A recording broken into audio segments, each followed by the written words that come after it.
Flora Fatalis might be the funniest skin line that Riot has put out in years. Not because anything about the skins themselves is comedic, but because all of them make Zyra look so bad by comparison. Zyra's story is that she's the collective hive mind of a field of magical carnivorous flowers. One day, they're doing what they do, consuming the hapless humans who wander into reach of their tendrils, when one of them turns out to be a powerful sorceress. She casts a spell, that spell sets the magical gases of the flower grove on fire, everything magic explodes, and the sorceress's body gets magically merged with the hive mind of the flower field. Thus emerges Zyra, an unholy combination of human and plant, empowered with magic and consciousness, but driven by the carnivorous plant's eternal need to consume and spread and consume and spread.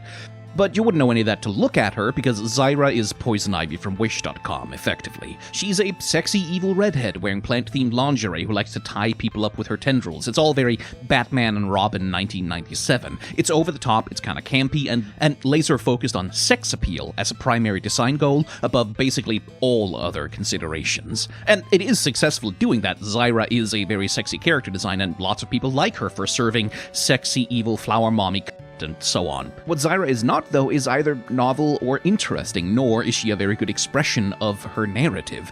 In story, she's a horror monster, literally strangling human beings to death in their sleep, numbing them with poisons and infesting their flesh with plant tendrils, slowly tearing their bodies apart to water her roots with their blood, and that's just not what you get from her base character design. Nothing here is horrific or scary. None of this implies a shallow, uncanny human facade covering the consuming hunger of an inhuman intelligence.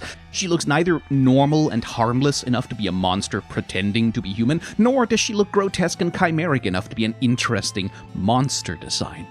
But you know what does? Flora Fatalis. I'll do full reviews of each skins in their own videos, but the 3 skins revealed so far each feel like a pitch for a full Zyra rework on their own, and any one of the 3 would be a far superior expression of Zyra's story and concept. These skins do a much more interesting and committed job of playing with the mixing of human and plant features and incorporate the horror element that ought to be important to Zyra's character design. It is genuinely kind of hilarious to me that Riot is so casually demonstrating that they absolutely could do an amazing Zyra rework if they wanted to, but they're going to do it with a skin line that's probably never going to have a Zyra skin in it. And even if it ever did, how would you ever justify not making that skin just her new base design? The whole Flora Fatalis skin line is genuinely just running laps around her at this point, and it's very funny to me.